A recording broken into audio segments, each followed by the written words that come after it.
कि हमें परमेश्वर को 10वां अंश देना क्यों जरूरी है। परमेश्वर को 10वां अंश देना क्यों जरूरी है। प्रियजनों, कई बार क्या होता है कि हम लोग परमेश्वर के वचन को समझ नहीं पाते हैं, या कई बार ऐसा भी होता है कि परमेश्वर के वचन को बहुत से भाई बहन समझ जाते हैं, लेकिन वो उन चीज़ों को, उन बातों को अपने जीवन से कर नहीं पाते हैं। तो इसलिए आपको परमेश्वर के इन वचनों को समझना है कि हमें परमेश्वर के लिए 10वां अंश देना क्यों जरूरी है। और जो 10वां अंश है, ये हमें अपने जीवन का 10वां अंश देना मतलब कि अपने जीवन से प्रार्थना करना। सबसे पहली बात तो यही आती है कि हम अपने जीवन से प्रभु को 10वां अंश दें। अपने जीवन का प्रार्थना कम से कम कितना देना चाहिए? कम से कम 10वां। 24 घंटे में कितना 10वां बनता है प्रभु का? 2 घंटे 45 मिनट। हालेलुया। मान लीजिए कि आपको 2 घंटे 40 मिनट प्रभु के चरणों में जरूर बैठे हैं। कोशिश करें 3 घंटे बैठे। परमेश्वर आपके जीवन से प्रसन्न होंगे। सबसे पहले हमारे जीवन का 10वां प्रार्थना, परमेश्वर के चरणों में बैठकर हम समय परमेश्वर के साथ व्यतीत करें और परमेश्वर के नाम को ऊंचा करें। बहुत से ऐसे भाई बहन हैं जो अपने जीवन का 10वां देते हैं प्रार्थनाओं के द्वारा, और उनके जीवन में कभी भी किसी चीज की घटी नहीं होती। 2 प्रकार के मनुष्य हैं। एक बातें करने वाले होते हैं, नुक्स निकालने वाले होते हैं, इधर उधर की बातों में वाद विवाद करने वाले होते हैं। और जो वाद विवाद करता है, नुक्स निकालता है, वो हमेशा उसका बस यही समझ लीजिए कि बहुत सारे लोगों का, एक दो की बात नहीं कर रहा हूं मैं, 1-2 की बात नहीं, कि बहुत से ऐसे लोग हैं जो ऐसी बातें करते रहते हैं प्रिय। लेकिन हमें ऐसे लोगों के पीछे नहीं जाना है। बातें करने वालों के पीछे, विवाद करने वालों के पीछे अनेकों लोग मिलेंगे आपको। सुनिए, आपको अपने जीवन का सबसे पहले 10वां देना है कि मेरा परमेश्वर मेरे जीवन से प्रसन्न रहे। जिस व्यक्ति के जीवन में 3 घंटे प्रार्थना है, उसको संसार की बातों से कोई लेना देना नहीं होता है। वो एक ही बात सोचता है कि मैंने अपना समय अपने परमेश्वर के साथ गुजारा है, और चाहे मैं काम पर हूं या और किसी काम में व्यस्त हूं, हमेशा परमेश्वर की हजूरी मेरे जीवन में बना रहे। उस व्यक्ति के जीवन की ये पहचान होती है। हालेलुया। किसकी पहचान होती है? जो अपने जीवन का 10वां अंश देता है।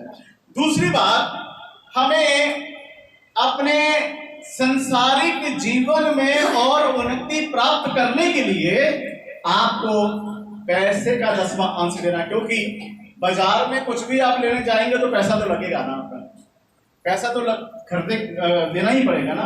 कोई सामान खरीदेंगे तो पैसा चाहिए आपको। बच्चों को पढ़ाने के लिए पैसा चाहिए आपको। घर का राशन ले आने के लिए पैसा चाहिए आपको। तो कईयों की जरूरत, जो पैसे की जरूरत है, वो नहीं पूरी होती है। कारण क्या है क्यों नहीं पूरी हो पाती? उसका वजह क्या मैं बताना चाहूंगा। क्योंकि आप लोग पैसे का 10वां अंश परमेश्वर को प्रॉपर देते ही नहीं। हालेलुया।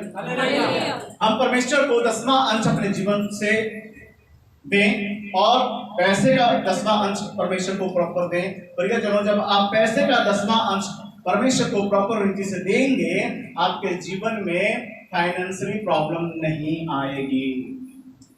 हर प्रकार की फाइनेंशियली प्रॉब्लम, पैसे की आर्थिक जो तंगी है, आपके जीवन में नहीं होगी। आप बिल्कुल फ्री माइंड रहेंगे, हमेशा आप चिंता से मुक्त रहेंगे, और हमेशा आपके पास खर्चा करने के लिए परमेश्वर के अनुग्रह से बहुत पैसा रहेगा। हालेलुया। मेरी बात को ध्यान से सुनना। जितने मेरे प्रिय भाई बहन जो मुझे ऑनलाइन सुनते हैं, या आप बाद में इस वीडियो को देखते हैं, जब आप देखें तो इसको पूरा देखें प्रियजनों। पूरा आप देखेंगे, आपको समझ आएगा परमेश्वर का वचन। तो मैं आपको बताना चाहता हूं कि 10वां अंश अपने जीवन का देना पैसे का 10वां अंश देना और किस किस प्रकार से मैं देना चाहिए। पिछले हम 2-3 हफ्ते, आने वाला जो 2-3 हफ्ते हैं, पिछले 2-3 हफ्तों में आपने आशीषों और शराब के बारे में सीखा था। आने वाले अभी आज से जो हम कुछ सीखेंगे वो दशमांश के बारे में सीखेंगे कि हमें दशमांश देना है और क्यों देना है। आने वाले 2-3 हफ्तों में इस सब्जेक्ट को पूरा करेंगे। हालेलुया। कम से कम 3 बार लगेगा प्रियजनों। और आपको मैं इसलिए बता रहा हूं कि आप अगर प्रॉपर रीति से इन बातों को सीखेंगे तो आपको उन्नति करने से कोई रोक नहीं पाएगा, ना शैतान का पाप। हालेलुया। कोई भी आपके उन्नति के रास्ते में नहीं आ सकता, क्योंकि आप परमेश्वर के उन बातों को अपने जीवन में अपना ले रहे हो जिन बातों से परमेश्वर प्रसन्न होता है। मनुष्य नहीं, मनुष्यों की बात नहीं करता। मनुष्य बात जरूर करेगा, लेकिन जो इस बात को समझ जाएगा उसको उन्नति परमेश्वर देगा। हालेलुया।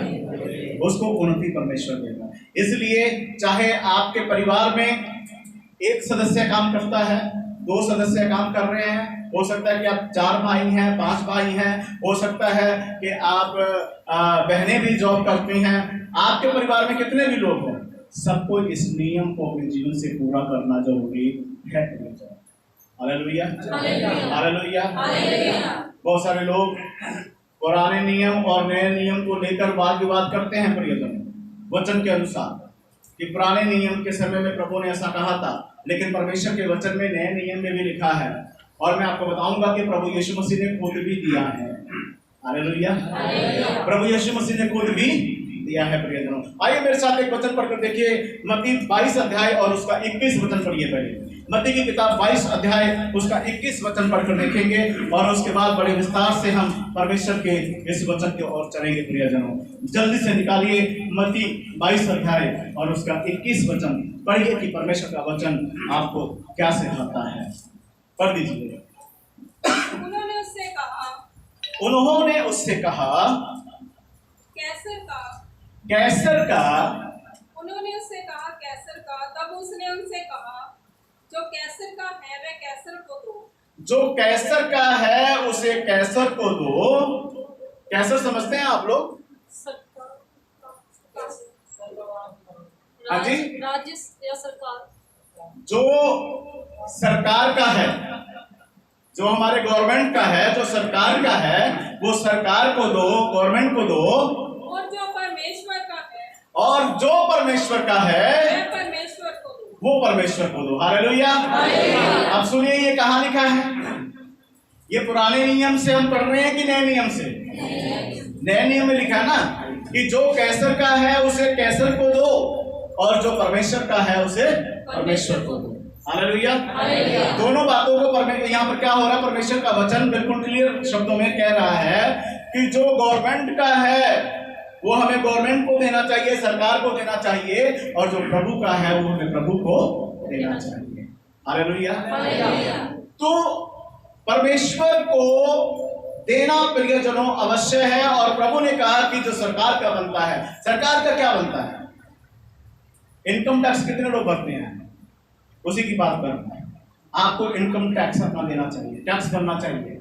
मैं भरता हूँ, मैं अपना भरता हूँ। हालेलुया। आपको भी भरना चाहिए। ये हमारी बाइबल की शिक्षा है और बाइबल की शिक्षा प्रियजनों हमें मानना हमारे लिए, परमेश्वर का वचन जब हम अपने जीवन से पूरा करते हैं परमेश्वर को अच्छा लगता है। हालेलुया। जब आप टैक्स भरते हो तो परमेश्वर भी खुश होता है कि ये मेरा बेटा है, मेरे वचनों को पूरा करता। बहुत से यहाँ पर ऐसे बेटे हैं जिन टैक्स का कोई नामो निशान नहीं है, टैक्स भरते ही नहीं है। हालेलुया।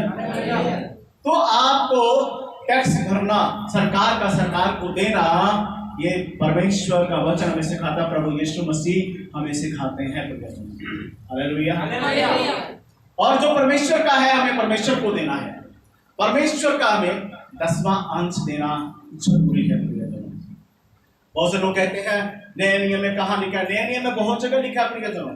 इतना समय नहीं कि मतलब हर बात को खोलकर समझा पाए, लेकिन प्रियजनों कुछ आयतों से, कुछ परमेश्वर के वचन से हम जरूर बातचीत करेंगे। और सब लोग अपना ध्यान इधर रखिए, ध्यान से सुनिए आप लोग कि हमें सरकार को देना जरूरी है और हमें परमेश्वर का परमेश्वर को देना जरूरी है।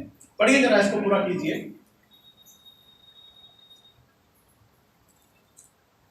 ये सुनकर उन्होंने अचंभा किया। ये सुनकर उनको अचंभा हुआ। क्यों और अचंभा उसे हुआ? छोड़कर चले गए। सुनिए क्यों अचंभा हुआ। प्रभु यीशु मसीह यहाँ बात करते हैं, तो जब वो आगे कुछ लोग जो है वो सुनकर अचंभा कर रहे हैं, अचंभा हुआ उन्हें, क्योंकि प्रभु ने कहा कि जो परमेश्वर का है वो परमेश्वर को दो, और जो सरकार का जो कैसर का है वो कैसर को दो। हालेलुया। बहुत सारे ऐसे लोग हैं जो परमेश्वर के सच्चाई को अपने जीवन में कबूल नहीं करते, और जब ये सच्चाई उन्हें बताई जाती है या आप में से कोई भाई बहन समझाए या उन्हें समझाने की कोशिश करे, तो प्रियजनों वो क्या करते हैं? छोड़कर भाग जाते हैं। और बहुत से चर्च में ऐसा हो रहा है। जब चर्च में विस्तार से 10वां अंश के बारे में समझाया जाता है, तो क्या करते हैं? 10वां अंश की बात सुनते ही चर्च को छोड़कर भाग जाते हैं। प्रियजनों बताना चाहूंगा आपको, आप अगर चर्चों को छोड़कर भागते हो, परमेश्वर की शिक्षा को अपनाते नहीं हो, तो तुम परमेश्वर के खिलाफ जाते हो, किसी पास्टर के खिलाफ नहीं जाते हो, आप परमेश्वर के खिलाफ जाते हो। और बहुत से यहाँ पर ऐसे भाई बहन बैठे हुए हैं जो कहते हैं हम तो मतलब वही कमाते हैं और वही खाते हैं। ये आपको मैं बता दूं, आप चाहे 50 पैसे कमाते हो, लेकिन प्रभु आपके जीवन में ईमानदारी देखना चाहता है। हालेलुया। आपके आशीष के लिए बोलना चाहूंगा, बहुत बार आप लोगों ने एक विधवा औरत के बारे में सुना है, जिस विधवा औरत के पास परमेश्वर का दास एलिया गया। उसके पास कितना आटा था? सब बोलेंगे, सब बोलिए कितना, जिनको जिनको पता बोलिए कितना आटा था? और जो से बोलिए। अच्छा, एक मुट्ठी आटे में कितनी रोटी बनेगी? एक ही बनेगी। हाँ जी, एक मुट्ठी आटे से कितनी रोटी बन सकती है? एक ही बनेगी ना। एक रोटी, वहां पर एक मुट्ठी आटे से एक रोटी बनना है, और परमेश्वर का दास एलिया कहता है कि मुझे एक रोटी का टुकड़ा खाने के लिए दे। उस विधवा औरत ने क्या किया? बोलेंगे, जिसको पता बोलिए, क्या किया उस विधवा औरत ने? उसने, पंजाबी से कहते ना, मत्थे ते तिरंडियां नहीं पाई हमने, अपना अपने मत्थों कैसे सुकड़ाया नहीं ऐसे ऐसे करके। ये क्या बोल रहा है? कईयों को ना तो बड़ा, बहनें जो है ना खास करके ध्यान दें, ठीक है। कई बार क्या होता है, हम क्या करते हैं, अपने मत्थे को इकट्ठा से करो। क्या बोल दिया इसने? हमारे अपने पास नहीं है। उस विधवा औरत ने, उस बहन ने कुछ नहीं कहा, चुपचाप, बाइबल में लिखा है कि वो लकड़ी बिन रही थी, लकड़ी वहां रखा, जाकर उसने उस आटे को लिया, गूंदा, और परमेश्वर के दास के पास एक टुकड़ा रोटी लेकर आई, उसको खिलाया, और जब परमेश्वर के दास ने खाया तो उसके मुंह से क्या निकलता है? परमेश्वर की आशीष। हालेलुया। वहां पर परमेश्वर के जन ने बोला, परमेश्वर का दास एलिया कहता है जितने तेरे पास बर्तन है ले आ। और उन बर्तनों के लिए जब परमेश्वर के दास ने बोला, वो बर्तन इकट्ठा किया, वहां पर परमेश्वर के दास ने पूछा, तेरे पास क्या? बोलते, एक टुकड़ी क्या है मेरे पास। उसने क्या किया? उस तेल को लिया, प्रार्थना किया, और उसको उस बर्तन में ऐसे जब उड़ेला। अब देखो, अगर एक छोटी सी कुप्पी तेल की है तो वो बर्तन उसी कुप्पी से भरता ही चला जा रहा है। और मैं कहता हूं कि स्वर्ग से परमेश्वर ने सरसों के तेल का क्या लगा दिया? कोलू लगा दिया। वो और किसी को नहीं दिख रहा, सिर्फ परमेश्वर का जन देख रहा है उसे। और सारे बर्तन वहां पर भर के, बाइबल में लिखा है कि 3.5 साल तक, जब तक वो उस देश में उस समय तक अकाल पड़ा रहा, तब तक वहां पर परमेश्वर का अनुग्रह उस विधवा औरत के ऊपर बना रहा। वो तेल उसमें से निकालती रहती थी उस बर्तनों में से, और वो फिर से भर जाया करता था। यह है परमेश्वर की आशीष। परमेश्वर की जन की बात मानने से परमेश्वर आशीष देता है प्रियजनों। और वहां पर परमेश्वर की, जब एक विधवा औरत एक मुट्ठी आटा है वो वही खाकर वो उस समय सोच रही है कि मैं और मेरा बेटा हम अब मर जाएंगे, क्योंकि आगे खाने के लिए हमारे पास कुछ भी नहीं है। सोचो जरा, उसने परमेश्वर के जन को देने से हिचकिचाई नहीं, वो उसने कुछ ऐसा नहीं बोला, उसने अपने मन में कोई अनाप शनाप की बात नहीं सोची कि हमारे पास तो पहले ही नहीं है, ऊपर से ये भी आ गया है, कुछ नहीं बोला। चुपचाप उसने लियाकर, जो आज परमेश्वर के वचन को समझ जाता है और चुपचाप से परमेश्वर के वचन के अनुसार अपने जीवन को चलाना शुरू करता है, परमेश्वर का 10वां अंश देना शुरू करता है, अपने पैसे का 10वां देना शुरू करता है, अपने जीवन का 10वां देना शुरू करता है, प्रियजनों, परमेश्वर उसको आशीष देता है। और मैं आपको बता दूं, आपके बैंक से, आपके जेब से, आपके घर की अलमारी से पैसा कभी खत्म नहीं होगा। हालेलुया, जोर से बोलिए हालेलुया। अगर पैसा खत्म हुआ है, अगर आप आर्थिक तंगी आपके जीवन में बेशुमार है, परेशानी है, तो उसका कारण भी आप ही हैं कहीं ना कहीं। ढूंढिए हम क्या करते हैं। तो क्या लिखा है? परमेश्वर ने कहा, यीशु मसीह ने कहा, कैसर का कैसर को दो, और जो परमेश्वर का है परमेश्वर को दो। बहुत सारे लोग इन बातों को समझते नहीं है। आइए मेरे साथ पढ़िए उत्पत्ति की किताब, उसका 28 अध्याय और 22 वचन को पढ़िए। उत्पत्ति की किताब 28 अध्याय उसका 22 वचन पढ़कर देखिए क्या लिखा है यहाँ पर। परमेश्वर का वचन हमें क्या सिखाता है, पढ़िए। और ये पत्थर जिसका मैंने खंभा खड़ा किया है। परमेश्वर का दास यहाँ याकूब बात कर रहा है कि ये जो पत्थर मैंने खड़ा किया है, परमेश्वर का भवन ठहरेगा। यहाँ पर परमेश्वर का भवन ठहरेगा। और जो कुछ तू मुझे दे उसका दशमांश में, जो कुछ भी परमेश्वर याकूब को देगा, सुनिए ध्यान से, जो कुछ भी परमेश्वर याकूब को देगा उसका दशमांश में, उसका 10वां अंश में अवश्य ही तुझे दिया करूंगा। अवश्य परमेश्वर को दिया करेगा। बोलिए हालेलुया। जो कुछ भी परमेश्वर उसे आशीष देगा वो सबका 10वां अंश याकूब कहता है मैं क्या करूंगा? परमेश्वर को दिया करूंगा। आपको क्या करना चाहिए? जो कुछ भी आपको मिलता है आपको परमेश्वर को देना चाहिए कि नहीं? बोलो, परमेश्वर को देना चाहिए। हम क्या करते हैं? जरा इधर ये थोड़ा साइड कीजिए पर्दा और बोर्ड को निकालिए जरा। परमेश्वर को देना कैसे देंगे? परमेश्वर को क्या तरीका है परमेश्वर को देने के लिए? बहुत से लोग परमेश्वर को ठग लेते हैं। बहुत से लोग परमेश्वर को, परमेश्वर के नाम से ना बड़े, आप लोग, मैं या आप लोग परमेश्वर के ऊपर एहसान नहीं करते प्रियजन। हालेलुया। इससे पहले कि मैं उधर जाऊं बोर्ड की तरफ, सुनिए ध्यान से। आप यहाँ इतने लोग बैठे हैं और जो मुझे ऑनलाइन सुन रहे हैं, देख रहे हैं, उनमें से बहुत से लोगों की हम बात करेंगे प्रियजन। आप में से कोई 15,000 कमाता है, कोई 20,000 कमाता है महीने का, ठीक है। किसी की सरकारी नौकरी है वो 30,000 भी कमाता है, कोई अच्छे पोस्ट पर बैठा है तो 50,000 भी कमाता है। और जो फैक्ट्री में काम करने वाले हैं, आप लोग फैक्ट्रियों में जो काम करते हैं आपको 12,000 15,000 इस तरीके से आप लोग काम करते हैं। जो बहनें घर में काम करते हैं उनको भी कोई 5,000 कमा रहा है, कोई 7,000 कमा रहा है। पहली बात ध्यान से सुन लीजिए आप लोग। आपके परिवार में एक बात क्लियर करना चाहता हूं प्रियजन, आपके परिवार में चाहे आपके परिवार में 10 लोग काम करने वाले हैं या 5 लोग काम करने वाले, कई बार ऐसा होता है ना कि एक परिवार में 5 भाई हैं तो 5 काम कर रहे हैं, तो कईयों की सोच होती है 5 भाई, हमारा बड़ा भाई तो दे रहा है, हम 4 भाइयों को देने की क्या जरूरत है? परमेश्वर ये नहीं कहता। उदाहरण के तौर पे बाद में पढ़ लेना आप लोग, उत्पत्ति 4 अध्याय पढ़ना, बाद में उत्पत्ति 4 अध्याय पढ़ेंगे, वहां पर हाबिल और कैन के बारे में आपको पढ़ने के लिए मिलेगा।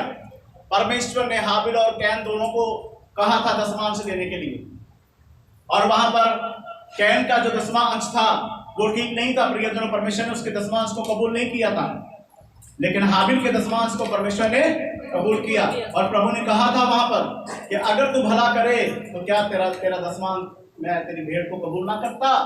प्रभु ने कहा वहां पर। हालेलुया। आप यही समझ लीजिए। ये बताइए, हाबिल और कैन दोनों अलग अलग परिवार से थे कि एक ही परिवार से थे? सब बोलेंगे एक ही परिवार से थे ना, सगे भाई थे ना। तो सगे भाई थे तो परमेश्वर ने दोनों को बोला ना ले आने के लिए। कई बार हमें ये भी समझने में दिक्कत हो जाती है कि हमारे परिवार में अगर 5 लोग हैं या 2 लोग हैं, 4 लोग हैं, काम करते हैं। प्रियजनों, परमेश्वर आपके परिवार के हर सदस्य से कहता है कि आपको 10वां अंश देना है। हालेलुया।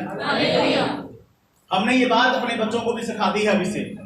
हालांकि हमारे बच्चे पढ़ते हैं, स्कूल में पढ़ाई कर रहे हैं वो लोग अभी, लेकिन इनको हम लोग देते रहते हैं, थोड़ा थोड़ा पैसा इनको देते रहते हैं। और इनको एक बात बता दिया है पहले से, जो भी पैसा हम दे रहे हैं इसका 10वां अंश तुमको निकालना है। और जब ये लोग अपना पैसा थोड़े दिनों के बाद में गिनते हैं, इनके पास 500, 1000 कितना भी इकट्ठा हो गया, वो उसका 10वां अंश और 10वां अंश से बढ़कर ही निकालते हैं। और कई बार ये लोग ये भी कहते हैं कि आप पापा आपको कहीं प्रचार के लिए बाहर जाना है, हमारा ये पैसा जो हमारे पास इकट्ठा हमने किया है इसको आप हमारे ओर से परमेश्वर के काम में लगाओ। हालेलुया। तो हमने अपने बच्चों को क्यों ऐसा किया? इनको अभी से ही आदत पड़ जाए। अगर ये ईमानदारी इनके जीवन में बनी रहेगी, आगे चलकर इनके जीवन में कभी आर्थिक तंगी नहीं आएगी। हालेलुया। प्रार्थना के बारे में सिखाते रहते हैं, इनको बताते रहते हैं प्रार्थना बैठना जरूरी है, करना जरूरी है। आपको भी यही करना है। आपके परिवार में कितने भी मेंबर क्यों ना हो, आप अपने बच्चों को समझाना शुरू करें। कहीं ऐसा ना हो कि आप तो ईमानदारी से चलें और आपके बच्चे आपकी सुने ना करें, तो मुश्किल हो जाएगा प्रियजनों। इसलिए इन बातों को ध्यान से सुनना। अभी मैं आपको कुछ बताने जा रहा हूं, ध्यान से सुनना, क्योंकि कई लोगों को ऐसे समझ नहीं आता है। तो आइए